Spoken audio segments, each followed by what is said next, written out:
આપ જોઈ રહ્યા છો સ્પાર્ક ટુડે ન્યૂઝ। વિવાદોનો અંત ભારતીય જનતા પાર્ટીમાં ક્યારે આવશે, આ પ્રશ્નાર્થની લોકચર્ચા થવા પામી છે। વિરોધનું વંટોળ, ધરતીકંપ જેવી હાલત, જૂથબંધી ચરમસીમાએ, આ અનેક બાબતે અનેક દિગ્ગજોની બાજ નજર છે। વડોદરા શહેરમાં લોકસભાની ચૂંટણીના ઉમેદવાર રંજનબેન ભટ્ટને ત્રીજી વખત રિપીટ કરવામાં આવ્યા। વિવાદ અટક્યો જ નહીં। શરૂઆત ક્યાંથી થઈ એ તો ખબર નથી, પરંતુ જ્યોતિબેન પંડ્યાએ જે પ્રમાણે ગાંધીનગર ગૃહ ખાતે એક પ્રેસ કોન્ફરન્સ યોજી અને પોતાનો એક બળાપો કાઢ્યો, પોતાની એક અંદરથી જે વરાળો નીકળતી હતી તે કાઢી, ત્યાર પછી તેઓનો વિરોધ અટકવાનું નામ જ નથી લેતો। ગઈકાલે સાંસદ રંજનબેન ભટ્ટ વિરુદ્ધ પોસ્ટરો લાગ્યા, વિરોધના પોસ્ટરો લાગ્યા। યુવા મોરચા પ્રમુખ તેઓના જ રહેણાંક વિસ્તારમાં આ પોસ્ટરો લાગતા જ અનેક ચર્ચાઓ મચી જવા પામી। તેના સીસીટીવી ફૂટેજની પણ અમે વાત કરી। મિત્રો, આ બેનરો કોણે લગાવ્યા, કેમ લગાવ્યા, કોના થકી લાગ્યા, કોના ઈશારે લાગ્યા, અનેક બાબતે મોટો પ્રશ્નાર્થ છે અને આ જ પ્રશ્નાર્થ હજી અટકવાનું નામ નથી લેતો। જે પ્રમાણે આ બેનરો લગાવવામાં આવ્યા, એ કોના ઈશારા લગાવવામાં આવ્યા તેનો પણ તપાસ ધમધમાટ થઈ રહ્યો છે।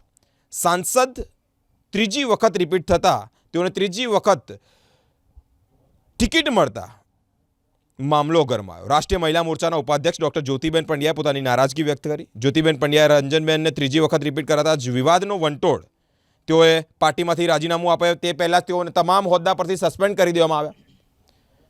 વડોદરા લોકસભા ઉમેદવારને લઈને આ જે વિવાદ છે તે વકર્યો છે, અટકવાનું નામ જ નથી લેતો। કારેલીબાગ અને સંગમ વિસ્તાર નજીક સોસાયટીમાં રંજનબેન ભટ્ટના વિરોધના બેનરો લાગ્યા।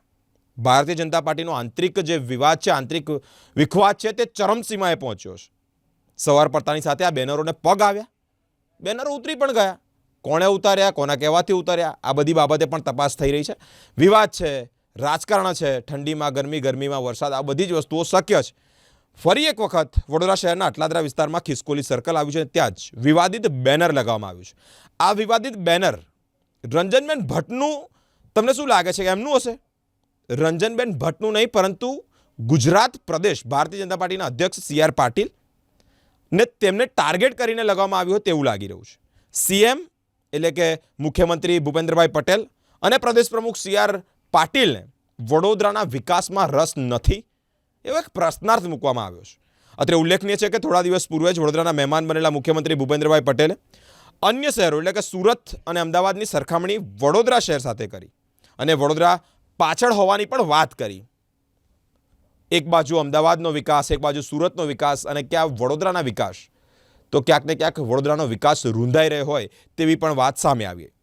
CR પાટીલ વડોદરાના પત્રકારો સાથે યોજાયેલી બેઠકમાં પણ સ્થાનિક નેતાઓ અને વડોદરાના વિકાસ અંગે ટકોર પણ કરી હતી, પરંતુ હવે જોવું એ રહ્યું કે CR પાટીલ જેઓ ભારતીય જનતા પાર્ટીના પ્રદેશ અધ્યક્ષ છે, તેઓને જ વડોદરા શહેરના વિકાસમાં રસ નથી, તેઓ પ્રશ્નાર્થ ચિહ્નવાળું જ્યારે બેનર લાગ્યું તો તે પણ એક ખૂબ મોટો ચર્ચાનો વિષય છે।